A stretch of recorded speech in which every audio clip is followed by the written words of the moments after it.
औज़ुबिल्लाहिमिनश्शैतानिर्रजीम बिस्मिल्लाहिर्रहमानिर्रहीम। नाजरीन, मैं हूं दिल नवाज और आप देख रहे हैं अदर इन्फो टीवी। उम्मीद करता हूं तमाम अहबाब बाखैरियत होंगे। नाजरीन, आज हम किसी बैरून मुल्क वाला टॉपिक की तरफ नहीं जाएंगे, बल्कि पाकिस्तान में होने वाले तरीके लब्बैक का जो धरना है उसकी करंट सिचुएशन के बारे में आपको अपडेट करेंगे कि इस वक्त जो फैज़ाबाद में तरीके लब्बैक का धरना जारी है उसकी क्या अपडेट है और स्टेटस क्या है। जी नाज़रीन, सबसे पहले मैं आपको बताता चलूँ कि खादिम हुसैन रिजवी साहब इस वक्त इस धरने में मौजूद नहीं हैं और ना ही वो अभी तक पहुँच सके हैं। अगर धरने की क़यादत की बात करें जाए तो खादिम हुसैन रिजवी साहब के बेटे जो साद रिजवी हैं वो इस धरने को लेके आगे बढ़ रहे हैं और इसकी क़यादत संभाले हुए हैं।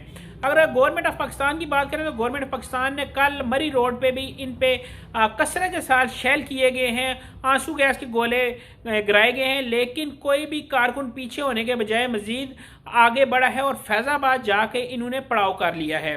मैं इस वक्त मजीद आपको बताता चलूँ क़यादत की डॉक्टर फ़रूक हसन कादरी, डॉक्टर शफीक अमीनी भी इस धरने में मौजूद है और वो भी इसकी क़यादत कर रहे हैं। अगर तादाद की बात आपको बताता चलूँ तो इस वक्त धरने में मौजूद जो अफराद हैं उनकी तादाद तकरीबन 5 से 6 हज़ार अफराद पे मुश्तमिल है और इनमें जो है मुख्तलिफ टोलियों की शक्ल में मुख्तलिफ रोडों पे बटे हुए हैं। IGP रोड पे भी आवाम मौजूद है, मरी रोड पे भी मौजूद है और जो इस्लामाबाद एक्सप्रेस वे है इस पे भी मुख्तलिफ टोलियों में बटी हुई है ताकि इंतज़ामिया को, पुलिस को, अफवाज को अंगेज किया जा सके। एक जगह इकट्ठे होने की वजह से वो फ़ायदा उठा के हमला ना कर सके। बहुत अच्छी हिकमत अमली अपनाई हुई है। अगर 3 साल पहले की अगर मैं बात करता चलूँ तो 3 साल पहले भी किसी किस्म की हिकमत अमली अपनाई गई थी जिसका फ़ायदा हुआ था।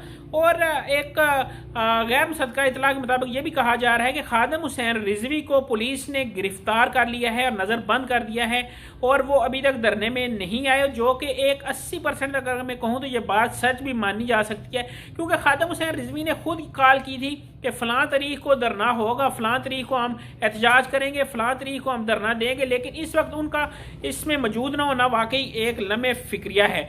और अगर फैज़ाबाद की बात करता चलूँ तो जो लोग इस्लामाबाद रावलपिंडी में रहते हैं उन्हें तो पता है फैज़ाबाद की अहमियत क्या है, लेकिन गिरदोनवा में जो लोग मौजूद हैं उन्हें फैज़ाबाद की अहमियत नहीं मौजूद। फैज़ाबाद वो वाहिद पॉइंट है जिसमें आप रावलपिंडी को कॉन्टेक्ट कर सकते हैं इस्लामाबाद के साथ। इस्लामाबाद जो मैन आगे एरिया शुरू होता है उसको आप ब्लॉक कर सकते हैं फैज़ाबाद को रोककर। इस्लामाबाद से जो मरी वाली साइड पे जाते हैं उसको आप ब्लॉक कर सकते हैं फैज़ाबाद को रोककर। फैज़ाबाद एक की पॉइंट है जिसको अगर बंद कर दिया जाए तो इस्लामाबाद का तमाम सिस्टम बंद होकर रह जाता है। नाज़रीन, इस वक्त की थी मेरी यही इन्फॉर्मेशन। मेरे साथ जुड़े रहिएगा, मेरे चैनल को सब्सक्राइब कर ले ताकि इसके बाद भी तरीके लब्बैक होने वाले धरने की तरफ से जो नई अपडेट है वो आप तक बर वक्त पहुँचती रहें। मुझे दें मेरी नेक्स्ट वीडियो की इजाज़त। अल्लाह हाफिज़, अल्लाह निगहबान।